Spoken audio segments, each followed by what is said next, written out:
I never thought my marriage would one day feel like a mystery I was trying to solve. For years, I told myself that love was about trust, about giving someone your soul and believing they'd never crush it. But the night I found that leather-bound journal hidden beneath the false bottom of her drawer, I realized love can sometimes hide more lies than truth. My name is Ethan Walker. I've been married to Claire for 12 years. To everyone in our small town of Willow Creek, we were the couple others envied. The kind that showed up together to every community dinner, laughed at inside jokes, and held hands in the grocery store like high school sweethearts. People used to say, if love had a face, it would be you too. But they never saw the nights when silence filled our house heavier than words ever could. It started subtly, the kind of distance that creeps in so quietly you almost convince yourself it's normal. Claire had always been calm, patient, and full of warmth. She loved gardening, journaling, and baking late at night when she couldn't sleep. She said writing helped her organize her thoughts. I never imagined those pages would one day destroy me. For months, I'd noticed small things. Her phone always face down, her sudden habit of locking her study room, her distant gaze at dinner when I tried to talk about my day. She used to ask me about work, about my clients, about the kids we dreamed of having someday. Lately, it was always, I'm tired, or let's talk later. But later never came. I didn't want to be that husband, suspicious, insecure, desperate for control. I told myself it was just stress. She was working more at the design firm, taking on bigger projects. But deep down, I could feel something shifting, like I was slowly losing her without even realizing how. One Sunday morning, Claire said she had to run to the office to meet a client. It was unusual. Her firm was always closed on Sundays, but she seemed calm, almost rehearsed. She kissed my cheek, said she'd be back by lunch. I watched her drive away, a small smile on her lips, one that felt distant. And that's when something inside me whispered, check her room. I hesitated at first. I didn't want to invade her privacy. But then again, when your instincts start screaming that something is wrong, you either listen or spend the rest of your life wishing you had. I walked into her study. Everything was clean, organized, like a space she didn't really use. The faint scent of her perfume lingered. I sat in her chair, feeling both guilty and desperate. Her desk drawers were mostly filled with stationery, old receipts, some unfinished sketches. But one drawer felt heavier. I opened it, and at the very back there was a thin wooden board. When I lifted it, I found a journal. Black leather, worn edges, a tiny gold clasp. No lock, just a latch, as if daring me to open it. My hands trembled as I flipped it open. The first few pages were ordinary. Notes about clients, grocery lists, thoughts on design colors. But then, around page 15, her handwriting changed. It was sharper, more emotional. And then I saw the date, January 12th. That was the day I had surprised her with dinner downtown. The entry read, Ethan tries so hard to make me happy. He doesn't realize I'm already gone. I froze. My heart pounded so hard I could hear it echoing in my ears. Gone? Gone where? I kept reading, each word slicing deeper than the last. He talks about love like it's a promise carved in stone. But promises fade when hearts do. I can't tell him the truth. Not yet. He still looks at me like I'm his home, and that kills me the most. I wanted to stop. I wanted to close that book and pretend I never saw it.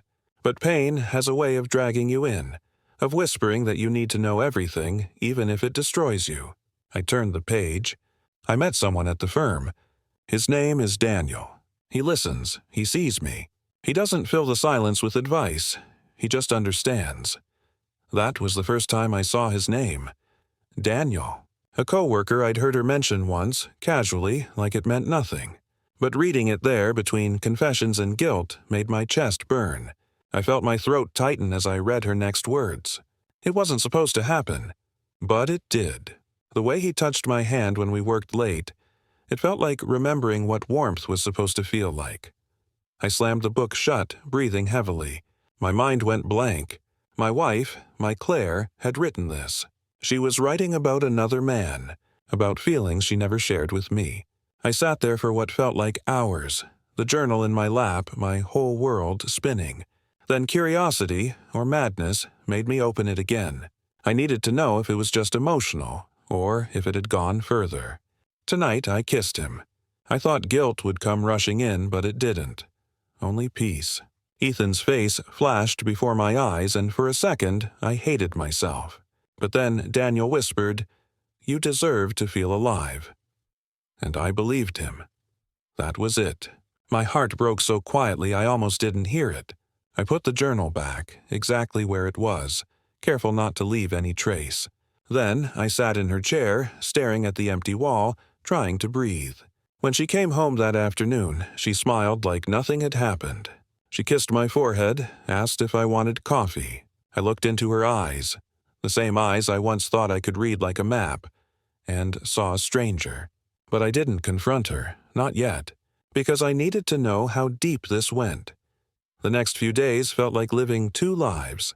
On the surface, I was the same loving husband. But underneath, I was a detective, studying her movements, her words, her absences. I noticed her texting late at night, stepping out onto the porch for fresh air. She changed her perfume, started wearing makeup to the grocery store, something she hadn't done in years. Every sign screamed what I didn't want to accept. She was still seeing him. I waited until the next Sunday. She said she was going to meet a friend for lunch. I nodded, kissed her goodbye, and waited 5 minutes before following her car. My heart was racing, palms sweaty, guilt gnawing at me. I told myself maybe I'd catch her doing nothing wrong and I'd feel stupid for doubting. But the universe rarely gives you mercy when you need it most. I followed her downtown, watched as she parked near a small cafe by the lake. A man was waiting outside, tall, clean-shaven, well-dressed. I watched her face light up in a way it hadn't for me in months. They hugged, too long to be friendly. Then she rested her hand on his chest. That was enough. My heart shattered all over again, but I didn't approach them. I couldn't, not yet. I turned the car around and drove home, gripping the steering wheel so tight my knuckles turned white. When I got back, I went straight to her study and opened the journal again. There were new entries. She had written just last night. "Tomorrow, I'm meeting Daniel by the lake. I don't know what we are anymore, but I know I can't lie to myself. Ethan deserves the truth. He deserves someone who loves him the way he loves me. I'm going to tell him soon. I owe him that." I stared at those words, not knowing whether to feel relief or fury. She was planning to confess, but only after she'd lived her lie long enough to make peace with it. I closed the journal and sat there in silence until I heard her car pull up again that evening. She walked in with a calm smile, carrying takeout. "Thought we could eat together," she said. I nodded, pretending everything was normal. But inside, I was already building a plan. A quiet, patient plan to catch her with truth, not just suspicion. Because love, once broken, doesn't die instantly. It fades, piece by piece, until all that's left is the ache of what used to be. And that night, I realized. The day I read my wife's hidden journal was the day I buried the version of myself that believed in forever. The night after I read the final entry in Claire's journal, I didn't sleep. I lay in bed, watching the ceiling fan spin in slow circles, each rotation echoing the same question in my mind. Why wasn't I enough? She slept beside me peacefully, her breathing soft, her hand resting on the pillow that separated us like a quiet wall. For the first time, I realized that sharing a bed doesn't mean sharing a heart. Something inside me broke that night. Not loudly, not with rage, but with a silent finality that only betrayal can bring. I decided then I wouldn't confront her with anger. I'd confront her with truth. Undeniable, unshakable truth. The next morning, I left for work early, but I didn't go to the office. I drove straight to a small electronics shop downtown and bought a mini audio recorder and a discreet camera, the kind you could hide inside a bookshelf. My plan wasn't about revenge. It was about clarity. I needed to see it for myself, to strip away the lies until only reality remained. When I got home, I installed the camera inside her study room, the same place where I'd found her journal. I told myself I'd only record for a few days, just enough to know the truth. For the next week, I lived two lives again. By day, I smiled, worked, played the role of a devoted husband. By night, I became a ghost, watching her footage in the dim glow of my laptop screen, feeling my chest tighten with every passing minute. The first few days, there was nothing. She wrote, made calls, even hummed while she worked. But on the fourth day, around 8:30 p.m., she closed her laptop, looked around the room nervously, and took out her phone. I watched as she typed something quickly, then smiled faintly at the reply. A few minutes later, she picked up her keys and left. I paused the video and checked the clock. 8:42 p.m. I followed her again that night. She drove to a quiet part of town, parked outside an apartment building, and went inside. I waited. 1 hour, 2. Then she came out, her hair slightly messy, her smile soft, the kind that only follows something intimate. She didn't know I was there, parked 2 blocks away, watching from the shadows. When she drove home, I stayed behind, my hands gripping the steering wheel like I was holding on to the last shred of sanity. I didn't cry. I didn't scream. I just sat there, staring at the empty street, realizing that love sometimes dies not with betrayal, but with silence. When she returned, she acted normal again. She kissed my cheek, told me she'd been out with a friend. I nodded. My voice didn't trust me anymore. That night, I went back to the footage. I watched her leave. I watched her text. I watched her come back. Then I zoomed in on her phone screen at one frame. Blurry but legible. The message read, "Can't wait to see you again. Tonight was perfect." D. Daniel. The truth had a name, a face, and now, evidence. Still, I didn't confront her. Not yet. I wanted her to tell me. I wanted to see if the woman I married still had the courage to look me in the eye and admit it. I waited 3 more days. She didn't. She laughed, she cooked, she slept beside me. She even asked about my day as if nothing had changed. And that's when I knew she wasn't planning to confess. The journal entry that said, "I owe him the truth," was just another lie. So I decided to give her a stage, one she couldn't escape. The next weekend, I invited her to dinner. I booked a table at the same restaurant where I'd proposed to her 12 years ago. She smiled when I told her, her eyes softening with nostalgia. "You're being so sweet lately," she said, touching my hand. "I was starting to miss us." "Yeah," I replied quietly. "Me too." That evening, she wore her favorite blue dress, the one I'd bought her on our 5th anniversary. I remember thinking how beautiful she looked, and how tragic it was that beauty could belong to a stranger. We drove in silence most of the way. I kept glancing at her, her calmness, her confidence, her practiced charm, and wondered how many times she'd lied to my face without blinking. When we arrived, the restaurant staff greeted us warmly. They remembered us from before. "Ah, the Walkers. Back to where it all began," one of them said. Claire smiled and nodded, and I saw her eyes glisten just a little. Maybe guilt, maybe memory. We ordered wine, talked about meaningless things, the garden, the weather, her work. She was relaxed, too relaxed. When the main course arrived, I looked at her and said, "Claire, can I ask you something?" "Of course," she said, her fork pausing midair. "If you ever had a secret, something that could destroy us, would you tell me?" Her expression faltered for a moment, then softened. "Ethan, what are you talking about?" "Just wondering," I said, smiling faintly. "You've always said honesty is everything." She smiled back, forced but polite. "Of course it is. You know, I'd never hide anything from you." That was the moment I realized she was gone. The woman I loved, the one who once cried in my arms and whispered that we'd grow old together, she no longer existed. What sat across from me was a shell, a version of her built from convenience and deceit. I didn't say anything else. I just watched her eat, pretending everything was fine. But inside, I was already done pretending. When we got home, she went upstairs to change. I followed her into the study and took out her journal. I had already copied the pages I needed. I placed the journal on the table, opened to the entry where she mentioned Daniel by name. Then I connected my phone to the TV in the living room. I had edited together the video clips. Her sneaking out, her text message, her meeting him. I dimmed the lights and waited. When she came downstairs, she saw the glow of the TV and frowned. "What are you watching?" she asked. "Our story," I said quietly. Before she could respond, the video started playing. At first, she didn't understand.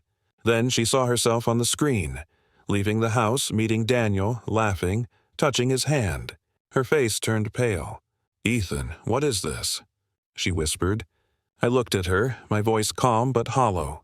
"You tell me." Tears filled her eyes instantly. "Ethan, please, I can explain." "Explain what?" I interrupted, my tone sharper now. "That the man you kissed wasn't your husband. That you wrote about how he made you feel alive while I was asleep in the same bed." She covered her mouth, sobbing quietly. "I didn't mean for this to happen." "Of course you didn't," I said. "Nobody ever does." For a long time, there was silence, just her quiet crying and the soft hum of the TV. Then she whispered, "I was lonely, Ethan. You were always busy. You stopped looking at me the way you used to." I shook my head, tears finally breaking through. "So you found someone else to look at you that way? That's your excuse?" She collapsed onto the couch, shaking. "It wasn't supposed to go this far.